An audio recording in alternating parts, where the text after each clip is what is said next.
News bench ప్రేక్షకులకి, అలాగే analyst Srinivasarao గారికి, వైఎస్ఆర్సీపీ నేత హనుమంత్ రెడ్డి గారికి, బీజేపీ నేత తిరుపతిరావు గారికి నా తరపున తెలుగుదేశం పార్టీ మొదటి నమస్కారాలు, నూతన సంవత్సర శుభాకాంక్షలు.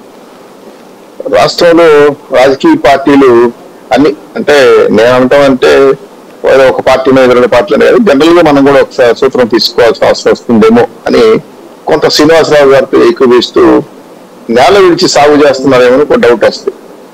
ఎందుకు వస్తుందంటే ప్రతి కార్యకర్తకి వాళ్ళ పార్టీ బలహీనత 2 తెలుసు. అది బీజేపీ కావచ్చు, వైసీపీ కావచ్చు, తెలుగుదేశం కావచ్చు, కమ్యూనిస్ట్ కావచ్చు.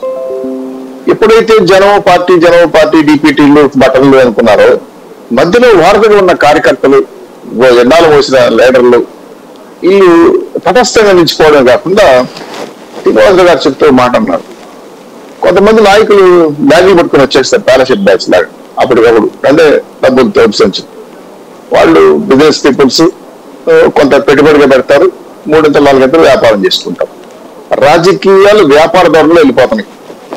నాకు తెలిసి రామారావు గారితో మాకున్న సంబంధాలతో అసలు మేము ఊహించిన కూడా లేదు. వాళ్ళందరూ మినిస్టర్లు అయ్యారు, ఎమ్మెల్యేలు అయ్యారు, గొప్ప ప్రజాసేవ చేశారు.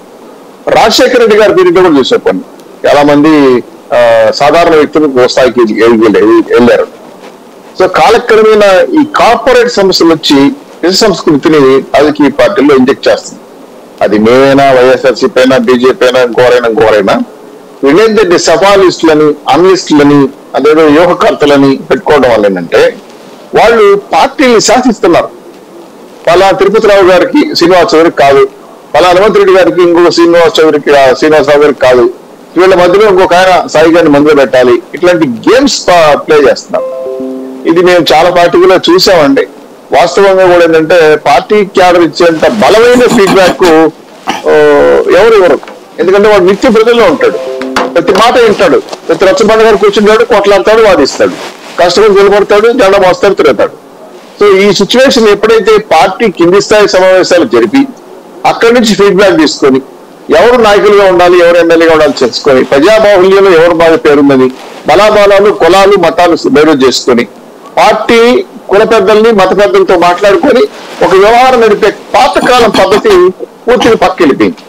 ఇప్పుడు ఎవరన్నా పిలిచి 50 కోట్లు 60 కోట్లు ఇస్తారు, సర్వే చేసుకురాబోయే అంటారు.